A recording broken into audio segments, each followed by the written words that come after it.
అంతర్జాతీయ judo fighter, 60 దాటిన అమ్మాయిల మనసు గెలిచే గూఢచార్య, ఆట వేట తనవే కావాలనే కలల బేహారి, అది నవ్వో కోపమో అర్థం కాని ఎక్స్ప్రెషన్, మనసుకి మాటకి లింకు కుదరని యాక్షన్. ఇవన్నీ ఓ దేశాధ్యక్షుడి ప్రొఫైల్ అంటే నమ్మలేం. తానే మంత్రి, తానే రాజుగా మారిన పుతిన్ మరో ప్రపంచ యుద్ధానికి సరికొత్త సారథిగా మారాడా? అత్యాసపడుతున్నాడా? అహంకారంతో చెలరేగిపోతున్నాడా? మన ప్రధాని చాయ్వాలా నుండి ప్రధానిగా మారితే ఆయన ట్యాక్సీవాలా నుండి దేశాధినేత అయ్యాడు. ఇదొక్కటే అయితే ఆయన ప్రత్యేకతే ఉంది. 6 పదులు దాటిన వయస్సులో యువకులతో పోటీపడే ఫిట్నెస్, ఏ దేశాధినేతకు లేనంత అడ్వెంచరస్ స్కిల్స్ ఆయన సొంతం. పులిపిల్లతో ఆటలాడుతాడు, సబ్మెరైన్ లోతుల్లోకి దిగుతాడు, మార్షల్ ఆర్ట్స్లో మెరిసిపోతాడు. తాను డేరింగ్, డాషింగ్, డైనమిక్ ప్రెసిడెంట్ని అని అనేకసార్లు రుజువు చేసుకున్నారు పుతిన్. సీక్రెట్ ఏజెంట్ నుండి అధ్యక్షుడి దాకా 6 పదుల వయసులోనూ అడ్వెంచర్స్, ప్రపంచ యుద్ధానికి సరికొత్త సారథి, ప్రపంచ దేశాల అధినేతల్లో అత్యంత కీలకమైన వ్యక్తి. రష్యా. ఈ దేశం పేరులోనే కొందరికి ఉత్సాహంతో కూడిన వైబ్రేషన్ వినిపిస్తుంది. మరికొన్ని దేశాలకు ముఖం చిట్లించే శత్రుత్వ భావం మొదలవుతుంది. రెస్పాన్స్ ఏదైనా రష్యా ప్రపంచంలో అత్యంత ప్రభావశీలమైన దేశమనేది మాత్రం నిజం. అలనాటి విప్లవ కాలం నుండి దశాబ్దాల పాటు తిరుగులేని సోవియట్ ఆధిపత్యం తర్వాత ఇప్పుడు కుప్పకూలిన స్వప్న శకలాలను దాటుకుని మళ్లీ పాత వెలుగులకు పయనిస్తున్న రష్యా అంటే అగ్రరాజ్యం అమెరికాకి ఎప్పుడైనా ఒక సవాలే. అలాంటి దేశాన్ని 2 దశాబ్దాలకు పైగా నడిపిస్తున్న నాయకుడు పుతిన్. వ్లాదిమిర్ పుతిన్ రష్యా అధ్యక్షుడు. అన్ని దేశాలకు ప్రధానులు, అధ్యక్షులు ఉంటారు. వాళ్లు ఆ దేశాలకే తురుంఖాన్లు. కానీ పుతిన్ ప్రపంచానికే తురుంఖాన్ అనేలా ఉంటాడు. ఈ మాట అతిశయోక్తి కాదని 2 దశాబ్దాల రష్యా గమనాన్ని, పుతిన్ పనితీరును గమనించిన వారికి అర్థమయ్యే విషయం. నిజానికి సోవియట్ పతనం తర్వాత రష్యా పనైపోయిందని ప్రపంచం భావించింది. కానీ ఆ దేశం ఆర్థికంగా ఎంత దెబ్బతిన్నా, అగ్రరాజ్యం స్టేటస్ పోగొట్టుకున్నా రష్యా పలుకుబడి ఏమాత్రం పడిపోకుండా చేసిన ఘనత పుతిన్దే. 2 దశాబ్దాలకు పైగా రష్యాలో అధికారం ఆయన గుప్పెట్లోనే ఉంది. మరిన్ని దశాబ్దాల పాటు ఇది కొనసాగనుంది. అమెరికా అధ్యక్షుడు ఎవరైనా సరే పూటకోసారి తలుచుకోకుండా ఉండలేని వ్యక్తి పుతిన్. ఆఖరికి అమెరికా అధ్యక్ష ఎన్నికలను కూడా పుతిన్ ప్రభావితం చెయ్యగలిగారని అమెరికన్లు కూడా భావిస్తున్నాయంటే అది చిన్న విషయం కాదు. డెమోక్రటిక్ పార్టీ నేత హిల్లరీ క్లింటన్ పుతిన్ను అస్సలు నమ్మడానికి వీల్లేని వ్యక్తి అని ఓపెన్గానే అనే విషయం. అమెరికా అధ్యక్ష ఎన్నికల్లో ఆమె ఓటమికి ఓ రకంగా పుతినే కారణమనే ఆరోపణలు కూడా ఉన్నాయి. దేశ అధ్యక్షుడంటే వయసుడిగిపోయి బాడీగార్డుల సాయంతో పడుతూ లేస్తూ ఉండేవాళ్లే మనకు తెలుసు. కూర్చుంటే లేవలేని, లేస్తే నడవలేని నేతల్ని చూసే ప్రపంచానికి పుతిన్ లాంటి వ్యక్తి దేశ అధ్యక్షుడిగా ఉండటం ఓ వండర్ అనే చెప్పాలి. ఎందుకంటే ఆయన ఎప్పటికప్పుడు అందరికీ భిన్నంగా నిలుస్తూ వస్తున్నాడు. తాను డేరింగ్, డాషింగ్, డైనమిక్ అని సందర్భం వచ్చిన ప్రతిసారి నిరూపిస్తుంటాడు. రష్యా సీక్రెట్ సర్వీస్ ఏజెన్సీలో ఏజెంట్గా పనిచేసిన తర్వాత పుతిన్ దేశ అధ్యక్షుడయ్యాడు. ఆఫీస్లో బిజీగా ఉన్నా వీలున్నప్పుడల్లా స్టంట్ మ్యాన్ గా మారి అందరినీ ఆశ్చర్యానికి గురి చేస్తాడు పుతిన్. 6 పదుల వయసులోనూ మరో అడ్వెంచర్తో తనలో సత్తా తగ్గలేదని అనేకసార్లు నిరూపించాడు పుతిన్. రష్యా అధ్యక్షుడిగా అధికారిక కార్యకలాపాలు నిర్వహిస్తూనే ఏజెంట్గా ఉన్నప్పుడు అభ్యసించిన విద్యలన్నిటినీ ప్రదర్శిస్తుంటాడు. Hunting, horse riding, gliding, swimming, judo fighting, చివరకు బాక్సింగ్ రింగులోనూ ఎరగదీసే సత్తా పుతిన్ సొంతం. ఆఖరికి సబ్మెరైన్లో దిగి సముద్రపు లోతుల్లోకి వెళ్లే సాహసం చేశాడు పుతిన్. క్రిమియా సమీపంలోని నల్ల సముద్రంలో డచ్లో తయారైన గ్లాస్ సబ్మెరైన్లో సముద్ర గర్భంలోకి ప్రయాణించారాయన. 10వ శతాబ్దం నాటి పురాతన వస్తువుల్ని చూసొచ్చారు. 2009లో పుతిన్ ప్రపంచంలోనే అత్యంత లోతైన సరస్సులో 1400 మీటర్ల లోతులోకి సబ్మెరైన్లో ప్రయాణించాడు. క్రిమియాను చేజెక్కించుకున్న తర్వాత తిరుగులేని నేతగా ఎదిగిన పుతిన్ను మెజారిటీ రష్యన్లు హీరోగా భావిస్తారంటే ఆశ్చర్యపడనక్కర్లేదు. పులిని పట్టుకున్న ఫోటోలు, మార్షల్ ఆర్ట్స్ చేస్తూ చేపల వేటలో ఉన్న పుతిన్ ఫోటోలు తరచూ మీడియాలో వస్తుంటాయి. గుర్రపు స్వారీ, కత్తి యుద్ధాలు, వెయిట్ లిఫ్టింగ్ చేస్తున్న ఫోటోలు చక్కర్లు కొడుతుంటాయి. ఇది ప్రపంచంలో ఏ ఇతర దేశాధ్యక్షుడి విషయంలో జరగని అంశాలు. రాజకీయాలు, వ్యూహాలు, ఆధిపత్యం కోసం ఎత్తులే కాదు, ఫిట్నెస్, ఆహ్లాదకర సమయాలు అన్నీ పుతిన్ డైరీలో భాగమే. పుతిన్ని చూసిన వాళ్ళెవరైనా అయోమయపడతారు. నవ్వో కోపమో తెలియక కంగారు పడతారు. మనసులో ఏముందో తెలియదు. ఇలాంటి నిర్ణయం తీసుకుంటారో ఊహించలేరు. ఒక్క మాటలో చెప్పాలంటే తానే రాజు, తానే మంత్రి. ఆట వేట తనవే కావాలనే కలలు బెహరీ పుతిన్వే.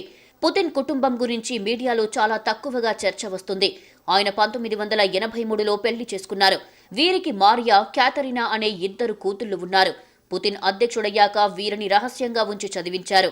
2013లో భార్య నుంచి విడాకులు తీసుకున్న పుతిన్ ఆ తర్వాత ఓ జిమ్నాస్టిక్ క్రీడాకారిణితో సన్నిహితంగా ఉన్నారు. 2015లో ఆమె ద్వారా పుతిన్కు మరో కుమార్తె పుట్టినట్లు వదంతులు వచ్చాయి. దీనిని అధికారికంగా ధృవీకరించలేదు. ఇప్పుడు రష్యాను, పుతిన్ని విడదీసి చూడలేం. అంతేకాదు, ప్రపంచ దేశాల గమనాన్ని మలుపు తిప్పే శక్తి ఉన్న నేతగా పుతిన్ ఎదిగి చాలా ఏళ్లయ్యింది. సోవియట్ యూనియన్ పతనం 20వ శతాబ్దంలో ప్రపంచ రాజకీయాలలో అత్యంత ఘోరమైన విషాదం భావించే పుతిన్, సోవియట్ యూనియన్ విచ్ఛిన్నంతో గత 1000 సంవత్సరాలలో నిర్మించుకున్నవన్నీ మేం కోల్పోయామని భావిస్తారు. ఈ నష్టాన్ని పూడ్చటమే లక్ష్యంగా పెట్టుకున్న పుతిన్ 2000 సంవత్సరంలో అధికారంలోకి వచ్చినప్పటి నుంచి రష్యాను ప్రపంచ శక్తిగా పునర్నిర్మించే బాధ్యతను భుజానికెత్తుకున్నారు. అమెరికా, నాటో మిత్ర దేశాల చేతిలో అవమానాలను ఎదుర్కొన్న రష్యాకు పూర్వ వైభవాన్ని తెచ్చిపెట్టాలి అనే దిశగా పుతిన్ అడుగులు వేస్తున్నారు. అదే బాటలో రష్యాను సూపర్ పవర్గా మార్చడంలో పుతిన్ విజయం సాధించారని పలువురు భావిస్తుంటారు. 1990లను రష్యా కోల్పోయిన దేశంగా భావిస్తారు.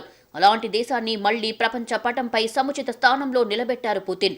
ఒక్క మాటలో చెప్పాలంటే పుతిన్ తనను తాను రష్యా రక్షకుడిగా భావిస్తారు.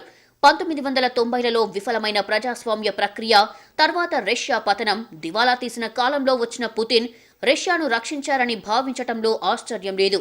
అంతర్జాతీయ రాజకీయాలలో మళ్లీ రష్యాను కీలక దేశంగా, వ్యూహాత్మక పాత్రకు తిరిగి తీసుకురావటంలో పుతిన్ సక్సెస్ అయ్యారని చెప్పవచ్చు. ఇప్పుడు ఉక్రెయిన్ సంక్షోభ సమయంలో ప్రపంచం మరో యుద్ధం వస్తుందేమో అని వణికిపోతోంది. రాజకీయంగా, భౌగోళికంగా వేరుపడినా ఇప్పటికీ ఉక్రెయిన్ తమ దేశంలో భాగమే అని రష్యా భావిస్తోంది. కానీ ఉక్రెయిన్పై పట్టు సాధించి రష్యాకు చెక్ పెట్టాలని అమెరికా ఎత్తుగడలు వేస్తోంది. దానికి తగ్గట్టే ఉక్రెయిన్ పాలకులు నాటో వైపు అమెరికా అనుకూల విధానాలపై అడుగులు వేస్తూ వచ్చారు. వీటికి ఎప్పటికప్పుడు చెక్ పెడుతున్న పుతిన్ ఇప్పుడు ఉక్రెయిన్ సమస్యను గట్టిగానే డీల్ చేసే పనిలో పడ్డారు. ఉక్రెయిన్తో సహా మాజీ సోవియట్ దేశాలను నాటోలో చేర్చుకోవద్దని డిమాండ్ చేస్తోంది. అదే సమయంలో నాటో ఈ దేశాలకు ఆయుధాలను చేరవేయటం కూడా ఆపాలని వాదిస్తోంది. ఈ ప్రయత్నాలన్నీ ప్రపంచ పటంపై మళ్లీ రష్యాను ఆధిపత్య శక్తిగా నిలపటంలో పుతిన్ వ్యూహాలను స్పష్టం చేస్తున్నాయి. అమెరికాకు చెక్ పెట్టి రష్యాకు ఎలాంటి ముప్పు లేకుండా చేయటమే కాదు, అలనాటి సోవియట్ తరహాలో రష్యాను మరింత బలోపేతం చేసే కలవైపు సాగుతున్నారు పుతిన్. సీక్రెట్ ఏజెంట్ నుండి దేశాధినేతగా ఎదిగిన పుతిన్ శిథిల సోవియట్ శకలాల నుండి రష్యాను వెలిగించే దిశగా అనేక ప్రయత్నాలు చేస్తున్నారు. సాధారణ కుటుంబంలో పుట్టి అసాధారణ స్థాయికి ఎదిగి 2 దశాబ్దాలకు పైగా రష్యాను నడిపిస్తున్నారు పుతిన్. ఇప్పుడు రష్యా అంటే పుతిన్, పుతిన్ అంటే రష్యా అని చెప్పక తప్పదు. 1.7 కోట్ల చదరపు కిలోమీటర్ల విస్తీర్ణంతో ప్రపంచంలోనే అతిపెద్ద దేశం రష్యా. రోజుకు 1.027 కోట్ల బ్యారెల్స్ ఉత్పత్తి చేస్తూ అమెరికా తర్వాత ప్రపంచంలో 2వ అతిపెద్ద చమురు ఉత్పత్తిదారు రష్యా. అమెరికా తర్వాత రష్యాలో అత్యధిక సంఖ్యలో 6,375 అణు వార్హెడ్లు ఉన్నాయి. రక్షణ రంగంలో అత్యధికంగా ఖర్చు చేస్తున్న దేశాల జాబితాలో రష్యా 4వ స్థానంలో ఉంది. 2020 సంవత్సరంలో ఇది రక్షణ రంగంలో $66,840 మిలియన్ ఖర్చు చేసింది. వీటో అధికారంతో ఐక్యరాజ్యసమితి భద్రతా మండలిలో శాశ్వత సభ్య దేశంగా ఉంది. ఇది బ్రీఫ్గా ప్రస్తుత ప్రపంచంలో రష్యా పరిస్థితి. దాదాపు 30 సంవత్సరాల క్రితం 1991 డిసెంబర్ 25న అప్పటి సోవియట్ యూనియన్ కుప్పకూలింది. అధ్యక్షుడు మిఖాయిల్ గోర్బచేవ్ తన పదవికి రాజీనామా చేశారు. రష్యన్ ఫెడరేషన్ నుంచి నూతన అధ్యక్షుడిగా ఎన్నికైన బోరిస్ ఎల్సిన్కు అధికారాలను అప్పగించారు. ఆ రాత్రి సుత్తి, కొడవలి, ఎరుపు జెండా క్రెమ్లిన్ నుండి దిగింది. రష్యన్ పతాకం ఎగిరింది. ఆధునిక ప్రపంచంలో భౌగోళిక రాజకీయ ప్రభావాన్ని విస్తరించిన ఒక పెద్ద సామ్రాజ్యం, 70 సంవత్సరాల పాటు వివిధ మిత్ర రాజ్యాల రాష్ట్రాలను నియంత్రించిన విశాలమైన సామ్రాజ్యం అకస్మాత్తుగా విచ్ఛిన్నమయ్యింది. యావత్ ప్రపంచాన్ని కుదిపేసిన సంఘటన ఇది. ఇది జరిగే నాటికి పుతిన్ 16 ఏళ్లుగా కేజీబీ గూఢచారిగా ఉన్నారు. సోవియట్ విచ్ఛిన్నం తర్వాత రష్యా తనకంటూ ఒక రష్యన్ జాతీయ గుర్తింపు కోసం ఆరాటపడింది. పశ్చిమ దేశాలతో తన సంబంధాన్ని పునర్నిర్వచించడానికి యత్నించింది. అదే సమయంలో నాటో విస్తరణ ఊపందుకుంది. రష్యాను అగ్రరాజ్యంగా గుర్తించటం మానేసిన అమెరికా, దాని మిత్ర దేశాలు ఒక బూచిలా చూడటం మాత్రం మానలేదు. ఆ సమయంలోనే రష్యా తన బలాన్ని ఎలా పెంపొందించుకోవాలో శిథిలాల నుండి ఎదిగే ప్రయత్నాలు మొదలుపెట్టింది. సెయింట్ పీటర్స్బర్గ్లో పుట్టిన పుతిన్ తండ్రి 2వ ప్రపంచ యుద్ధంలో సబ్మెరైన్లో పనిచేసేవాడు. తల్లి ఫ్యాక్టరీలో పనిచేసేది. పుతిన్ చిన్నప్పుడే తన 2 సోదరులను కోల్పోయాడు. 16 ఏళ్ల వయసులో సినిమాలతో ప్రభావితమై గూఢచారిగా మారాలనుకున్నాడు. 1968లో నేరుగా సోవియట్ గూఢచారి సంస్థ కేజీబీ ఆఫీసుకు వెళ్లి దరఖాస్తు చేసుకున్నారు. తీసుకోకపోవడంతో న్యాయ విద్యను పూర్తి చేశారు. ఆ తర్వాత కేజీబీలో చేరి నాటి సోవియట్ కనుసన్నల్లోని తూర్పు జర్మనీ కేజీబీ కార్యాలయంలో ట్రాన్స్లేటర్గా చేరారు. 1989లో జర్మనీ గోడను కూల్చే సమయంలో భారీ సంఖ్యలో ప్రజలు అక్కడి సోవియట్ ఆఫీసును చుట్టుముట్టారు. వెంటనే కేజీబీ ఆఫీసులో ఫైల్స్ను దహనం చేయించాడు. అక్కడికి భారీగా చేరిన వారిని చెదరగొట్టేందుకు వ్యూహాత్మకంగా వ్యవహరించిన పుతిన్కు మంచి పేరు వచ్చింది. సోవియట్ యూనియన్ కుప్పకూలిపోయిన సమయంలో మిఖాయిల్ గోర్బచేవ్ నుంచి అధికారం బోరిస్ ఎల్సిన్కు వెళ్లింది. ఆ తర్వాత బోరిన్ ఎల్సిన్పై అవినీతి ఆరోపణలు రావడంతో అధికారం నుంచి తప్పుకోవాల్సిన పరిస్థితి నెలకొంది. అదే సమయంలో పుతిన్ రాజకీయంగా మెల్లిగా ఎదిగారు. 1997లో అధ్యక్షుడి వద్ద deputy chief of presidential staff పదవిలో నియమితులయ్యారు. 98లో పదోన్నతి లభించింది. 99లో పుతిన్ ఉప ప్రధానిగా నియమితులయ్యారు. పుతినే తన వారసుడని ఎల్సిన్ బలంగా నమ్మారు. 1999 డిసెంబర్ 31న రాజీనామా చేసి పగ్గాలను పుతిన్కు అప్పజెప్పారు. అక్కడి నుంచి రష్యాపై పుతిన్ పట్టు క్రమంగా పెరిగిపోయింది. అధ్యక్షుడయ్యాక ఇతర సోవియట్ దేశాల్లో రష్యన్ల ప్రయోజనాలు కాపాడటంలో సఫలమయ్యాడు పుతిన్. ఇది ప్రజల్లో ఆయన ఇమేజ్ని చాలా పెంచింది. 2 సార్లు అధ్యక్షుడిగా 1999 నుంచి 2008 వరకు, ప్రధానిగా 2008, 2012 వరకు పుతిన్ బాధ్యతలు నిర్వహించారు.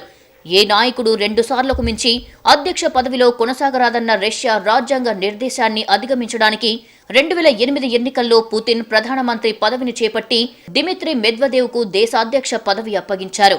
కానీ ఆ సమయంలో పాలనా పగ్గాలన్నీ పుతిన్ చేతిలోనే ఉన్నాయి. రాజ్యాంగ పరిమితిని అధిగమించిన తర్వాత 2012 ఎన్నికల్లో ఆయన మళ్లీ అధ్యక్ష పదవి చేపట్టి ప్రధానిగా మెద్వదేవ్ను నియమించారు. 2014లో సైనిక చర్య చేపట్టి క్రిమియాను రెఫరెండం ఆధారంగా చూపి రష్యాలో కలిపేసుకున్నారు. ఎదురులేని విజేతగా ప్రజల ముందుకెళ్లి 2018 ఎన్నికల్లో మళ్లీ భారీ మెజారిటీతో గెలిచారు. ఆ తర్వాత రెఫరెండం ద్వారా అధ్యక్షుడి పదవీకాలంపై పరిమితులను తొలగించేసుకున్నారు. ఆయన 2036 వరకు తానే అధ్యక్షుడిగా కొనసాగేలా రాజ్యాంగంలో మార్పులు చేసుకున్నారు. స్టాలిన్ తర్వాత రష్యాకు సుదీర్ఘకాలం పాటు అధ్యక్షుడిగా కొనసాగారు పుతిన్. 2 దశాబ్దాలుగా రష్యాను ఏలుతున్న పుతిన్ జీవితాంతం ఆ దేశ అధ్యక్షుడిగానే కొనసాగనున్నారు. ఆయన దేశ అధ్యక్షుడిగా కొనసాగటానికి రాజ్యాంగ సవరణకు అనుకూలంగా 78% రష్యన్లు ఓటు వేశారు. అధికారంలో కొనసాగడానికి పుతిన్ బల ప్రయోగానికి ఒత్తిళ్లకు పాల్పడతారనే ఆరోపణలు ఉన్నా ఆయన పట్ల ప్రజల్లో ఆదరణ ఉందనేది కాదనలేని సత్యం. కానీ ఓ సాధారణ కుటుంబం నుండి వచ్చి ఎలాంటి రాజకీయ నేపథ్యం లేకుండా దేశాధినేతగా ఎదగడం రష్యన్ ప్రజలను ఆకట్టుకుంది. సోవియట్ పతనానంతరం అష్ట కష్టాలు పడిన రష్యన్లు ఆయనలో ఆశాకిరణాన్ని చూసుకుంటున్నారు అనటంలో ఆశ్చర్యం లేదు. నిజానికి సోవియట్ పతనానంతరం తమ దేశ అగ్రరాజ్య హోదాను పోగొట్టుకోవడం రష్యన్ ప్రజలు జీర్ణించుకోలేకపోయారు. అదే సమయంలో జార్జియా, చెచెన్యా వంటి రిపబ్లిక్ల నుండి సమస్యలు మొదలయ్యాయి. వీటిని చక్కదిద్దటంలో పుతిన్ ధైర్యం చూపాడు. ఇది రష్యన్లను బాగా ఆకట్టుకుంది. అయితే పుతిన్ 2 దశాబ్దాలుగా రష్యాను ఏలుతున్నా దేశం ఆర్థికంగా గొప్ప ప్రగతి ఏమీ సాధించలేదు అనే ఆరోపణలు కూడా ఉన్నాయి. అపారమైన సహజ వనరులు, పారిశ్రామిక పునాది ఉండి కూడా అభివృద్ధి పదంలో అద్భుతాలు చెయ్యలేదనే వాదనలు కూడా ఉన్నాయి. రష్యాకు చమురు అమ్మకాలే దేశానికి ప్రధాన ఆదాయ వనరు. ఇప్పుడు రష్యా కమ్యూనిస్టు దేశము కాదు, ఇటు పెట్టుబడిదారీ మార్కెట్ వ్యవస్థలో కీలక దేశం కూడా కాదు. ఇన్ని సమస్యలు ఉండి కూడా అగ్రరాజ్యం రష్యా పేరు చెప్పగానే ఉలిక్కి పడుతోందంటే దానికి పుతిన్ మాత్రమే కారణం. సోవియట్ పతనం, నాటో విస్తరణ జరుగుతున్న సమయంలో రష్యా బలపడాలంటే పాత సోవియట్ దేశాల్లో నాటో ప్రభావం పడకూడదని గుర్తించారు పుతిన్. అందులో భాగమే గతంలో క్రిమియా స్వాధీనం, ఇప్పుడు ఉక్రెయిన్పై ఒత్తిడి తీసుకురావటం.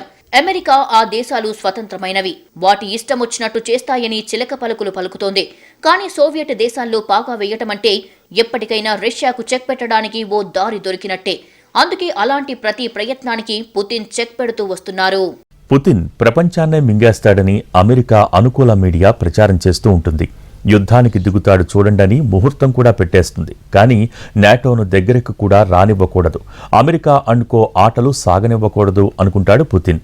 ఇది ఒక రకంగా చూస్తే సాహసమనే చెప్పాలి. దేశాధినేతలంతా పుతిన్ని చూసి పాఠాలు నేర్చుకోవాలేమో. ఎందుకంటే ఆయన స్థాయిలో ఫిట్గా, ఆరోగ్యంగా ఉండే నేత మరొకరు కనిపించరు. పుతిన్ తన ఫిట్నెస్ కోసం గంటల తరబడి కష్టపడతాడు. పుతిన్ జీవనశైలి రొటీన్కు భిన్నంగా ఉంటుంది. రాత్రిపూట గంటల తరబడి ఈత కొడుతూ గడుపుతారని మీడియా కథనాలు చెప్తాయి. పుతిన్ నిరంకుశుడిలా కనిపిస్తారు. ఏ క్షణం యుద్ధం ప్రకటిస్తాడో అనేలాంటి అభిప్రాయాన్ని కలిగిస్తారు. కానీ అలాంటి పుతిన్లోనే అబ్బురపరిచే లక్షణాలు కనిపిస్తాయి. ప్రపంచానికి ఏమాత్రం కొరుకుడు పడని పుతిన్ తన దేశం, తన అధికారం తప్ప మరేదీ ముఖ్యం కాదని ఆయన తీరు చూస్తే తెలుస్తుంది.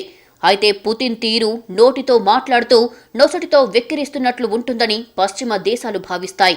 ముఖ్యంగా ఉక్రెయిన్ వ్యవహారం వేడెక్కిన తర్వాత అమెరికా, దాని మిత్ర దేశాలు ఏకమై రష్యా ఉక్రెయిన్ని ఆక్రమించబోతుందనే ప్రచారాలు ముమ్మరం చేశాయి. ఏకంగా రష్యా ఏ రోజు యుద్ధానికి దిగుతుందో కూడా అమెరికా అధ్యక్షుడు ప్రకటించేశారు. అటు నాటో ఆయుధాలతో యుద్ధ విమానాలు ఉక్రెయిన్లో వాలాయి.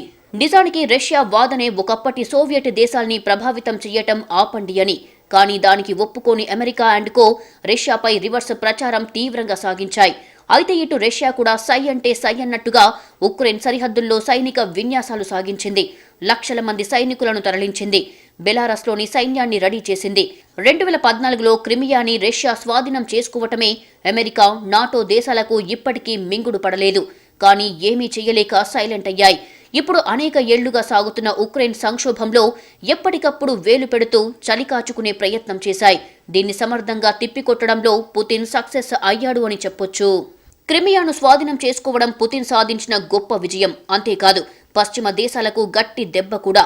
రష్యా తన పక్క దేశంలోని భూభాగాన్ని విజయవంతంగా ఆక్రమించుకోవడం, ప్రపంచ దేశాలన్నీ చూస్తూ కూడా ఏమీ చెయ్యలేకపోవడం ద్వారా రష్యా తన సత్తా ఏంటో చూపించగలిగింది.